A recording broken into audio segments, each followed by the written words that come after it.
Good morning મિત્રો, MD academy 3 October 2024ના current અફેરમાં તમારું હાર્દિક સ્વાગત છે મિત્રો। તો વાત કરવામાં આવે આજના કરંટ અફેરની, તો હાલમાં 7મા રાષ્ટ્રીય પોષણ માહ 2024નો સમાપન સમારંભ ક્યાં યોજાશે મિત્રો? તો ખાસ યાદ રાખજો મિત્રો, ઝારખંડની જે રાજધાની છે મિત્રો રાંચી, ત્યાં આ કાર્યક્રમ યોજાવાનો છે મિત્રો। આગળ વાત કરવામાં આવે મિત્રો, તો કે જે આપણા કેન્દ્રીય મહિલા અને બાળ વિકાસ મંત્રી શ્રીમતી અન્નપૂર્ણા દેવી તથા જે ઝારખંડના જે ગવર્નર છે સંતોષ ગંગવાર મિત્રો, એ આ કાર્યક્રમમાં ઉપસ્થિત રહ્યા છે મિત્રો।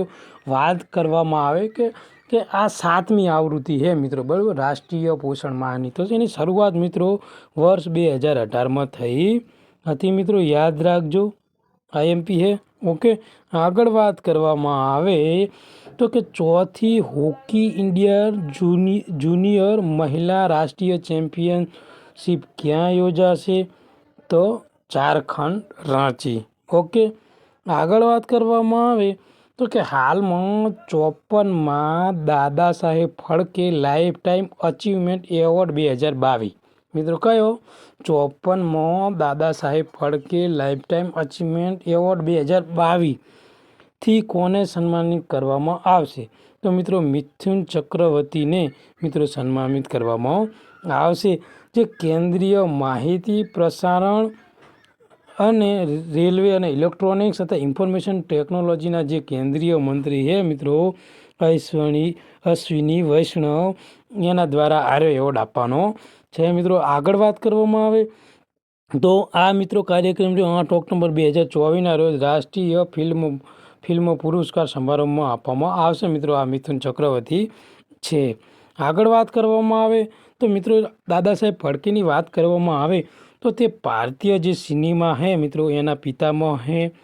આ ઉપરાંત મિત્રો જે દાદા સાહેબ ફાળકે એવોર્ડ છે મિત્રો, બરાબર, એ જે ભારતનો જે ફિલ્મ ક્ષેત્ર છે ને એમાં સૌથી ઉચ્ચ કક્ષાનો આ પુરસ્કાર છે મિત્રો।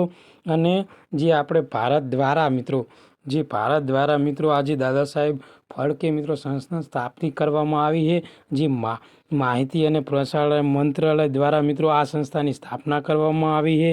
અને ફિલ્મના ફેસ્ટિવલમાં ડિરેક્ટરો દ્વારા રાષ્ટ્રીય ફિલ્મ પુરસ્કારનો સમારંભ દર વર્ષે મિત્રો રજૂ કરવામાં આવે છે મિત્રો।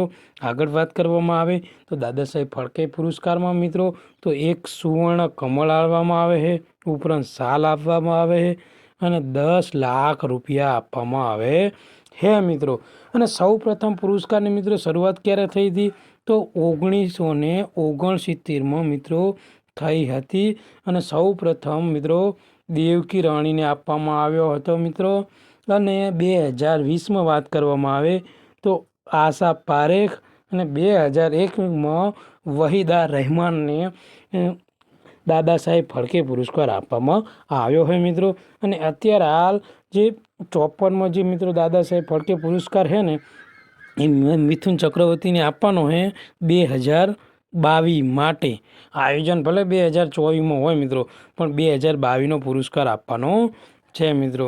આગળ વાત કરવામાં આવે તો મિત્રો હાલમાં જાપાનમાં જે વર્લ્ડ એથ્લેટિક્સ કોન્ટિનેન્ટલ ટૂરમાં જે પુરુષમાં 5000 મીટરમાં દોડમાં જે ગોલ્ડ મેડલ કોણે જીત્યો છે? તો ગુલવીર સિંહ મિત્રો, જેમને 13 મિનિટ અને 11 સેકન્ડમાં મિત્રો આ દોડમાં મિત્રો તેમને ગોલ્ડ મેડલ જીત્યો છે અને પ્રથમ ક્રમાંકે આવ્યા હતા મિત્રો।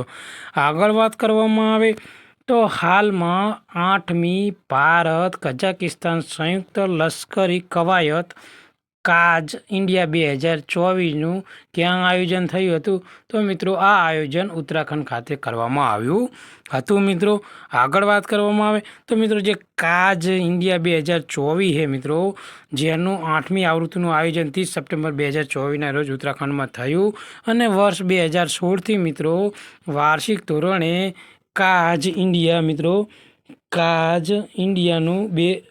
ઇન્ડિયા જે સંયુક્ત લશ્કરી કવાયત છે મિત્રો, એનું વર્ષ 2016થી દર વર્ષે તેનું આયોજન કરવામાં આવે છે મિત્રો। આગળ વાત કરવામાં આવે તો કે હાલમાં કયા રાજ્ય દ્વારા મિત્રો દેશી ગાયને રાજમાતાનો દરજ્જો આપવામાં આવ્યો મિત્રો? તો મહારાષ્ટ્ર દ્વારા મિત્રો. ખાસ યાદ રાખજો, ગાય ખરી પણ કઈ ગાય? દેશી ગાયને રાજમાતાનો દરજ્જો આપવામાં આવ્યો છે મિત્રો. આગળ વાત કરવામાં આવે મિત્રો તો મહારાષ્ટ્રની મિત્રો સ્થાપના 1 મે 1960ના દિવસે થઈ હતી. ગુજરાતમાંથી અલગ પડ્યું હતું મિત્રો. આ ઉપરાંત મુંબઈની મિત્રો મહારાષ્ટ્રની રાજધાની છે મુંબઈ. ટોટલ 36 જિલ્લા છે મિત્રો. તેમના સીએમની વાત કરવામાં આવે તો એકનાથ શિંદે હે મિત્રો. ગવર્નર હે સીપી રાધાકૃષ્ણ મિત્રો. ઓકે, ખાસ યાદ રાખજો મિત્રો. અને આ ઉપરાંત મિત્રો ઉત્તરાખંડ રહ્યું ને, ઉત્તરાખંડ એને વર્ષ 2018માં વિધાનસભામાં ગાયને માતા એટલે કે રાજમાતા બનાવવા માટે વિધેયક પસાર કર્યું હતું મિત્રો. આગળ વાત કરવામાં આવે તો કે અમૃતલાલ વેગનની જન્મ જયંતિ મિત્રો. અમૃતલાલ વેગનનો જન્મ 3 ઓક્ટોબર 1928ના રોજ મધ્યપ્રદેશના મિત્રો જબલપુરમાં થયો હતો મિત્રો. ઓકે, અને એમનું મૃત્યુ 3 જુલાઈ 2018ના રોજ 89 વર્ષની ઉંમરે થયું હતું. તો અમૃતલાલ વેગડ મિત્રો લેખક હતા અને ચિત્રકાર પણ હતા. તેઓ ગુજરાતી અને હિન્દી ભાષા ઉપર તેમનું પ્રભુત્વ હતું. આગળ વાત કરવામાં આવે તો અમૃતલાલ વેગડનો મિત્રો જન્મ મધ્યપ્રદેશમાં થયો હતો, બરાબર, પણ તેમના પિતા રહ્યા ને મિત્રો આપણા ગુજરાતમાં જે કચ્છ જિલ્લાનો જે માધાપુર છે ને મિત્રો, ત્યાંના તેઓ વતની હતા. અને થોડા સમય પછી એમના પિતા રહ્યા ત્યાં મધ્યપ્રદેશ જઈને વસ્યા હતા, એટલે તેમનો જન્મ ત્યાં મધ્યપ્રદેશમાં થયો હતો, જબલપુરમાં. તેમની કૃતિઓની વાત કરવામાં આવે તો પરિક્રમણા, નર્મદા મૈયાની, સૌંદર્યની દેવી નર્મદા, થોડું સોનું થોડું રૂપું, સ્મૃતિઓનું શાંતિનિકેતન અને નદિયા ગહરી નાવ પુરાણી અને સૌંદર્ય કી નદી નર્મદા, આ તેમની કૃતિઓ હે મિત્રો. આ બધી કૃતિઓ રહીને એ મોસ્ટ IMP હે મિત્રો. અને બધી એક્ઝામમાં કોઈક ને કોઈક એક્ઝામમાં બધી કૃતિઓ પૂછાઈ જઈએ, એટલે મિત્રો ખાસ યાદ રાખજો. ના યાદ રહે તો ગોખી દેજો, વારંવાર વાંચજો, રિવિઝન કરજો, પણ આ મોસ્ટ IMP છે મિત્રો. આગળ વાત કરવામાં આવે તો કે હાલમાં સરદાર પટેલ ઇન્ટરનેશનલ એરપોર્ટને એરપોર્ટ સેક્ટરમાં પ્રતિષ્ઠ પ્લેટિનિયમ એવોર્ડ આપવામાં આવ્યો છે મિત્રો, બરાબર. તો આ એરપોર્ટ ક્યાં આવેલું? તો મિત્રો આ એરપોર્ટ આવેલું છે આપણે અમદાવાદમાં. ઓકે મિત્રો. આગળ વાત કરવામાં આવે સરદાર પટેલ ઇન્ટરનેશનલ એરપોર્ટ છે એની મિત્રો. તો આ એરપોર્ટ ને આપણા જે નાયબ વડાપ્રધાન જે સરદાર વલ્લભભાઈ પટેલ છે એમના નામ ઉપરથી રાખવામાં આવ્યું છે મિત્રો. ઉપરાંત આ હવાઈ મથકની સ્થાપના મિત્રો 1937માં થઈ હતી, ખાસ યાદ રાખજો. અને આંતરરાષ્ટ્રીય સેવા મિત્રો 1992ના રોજ એમને શરૂઆત કરી, બરાબર. શરૂ તો કરી પણ આંતરરાષ્ટ્રીય હવાઈ મથકનો દરજ્જો એને મળ્યો મિત્રો 23/5/2000ના રોજ. ઓકે, એટલે 2000ની સાલમાં એને આંતરરાષ્ટ્રીય એરપોર્ટનો દરજ્જો મળી ગયો. આગળ વાત કરવામાં આવે મિત્રો તો કે NPCIની વિદેશમાં બ્રાન્ચ કયા દેશમાં ડિજિટલ પેમેન્ટ સિસ્ટમ બનાવવા માટે ખોલશે? તો મિત્રો યાદ રાખજો, ટ્રિનિદાદ અને જે ટોબેગો છે મિત્રો, ત્યાં આ જે national payment corporation of India છે મિત્રો, એ ડિજિટલ પેમેન્ટ માટે પોતાની બ્રાન્ચ ખોલવાનો છે મિત્રો. આગળ વાત કરવામાં આવે તો નેશનલ પેમેન્ટ કોર્પોરેશન ઓફ ઇન્ડિયાએ કરિબિયન આઇલેન્ડ મિત્રો જે ટ્રિનિદાદ અને ટોબેગો છે ત્યાં ડિજિટલ પેમેન્ટ સિસ્ટમ ચાલુ કરશે મિત્રો. જો NPCIની વાત કરવામાં આવે તો તેની સ્થાપના મિત્રો 19 ડિસેમ્બર 2008ના રોજ 15 વર્ષ પહેલાં થઈ હતી.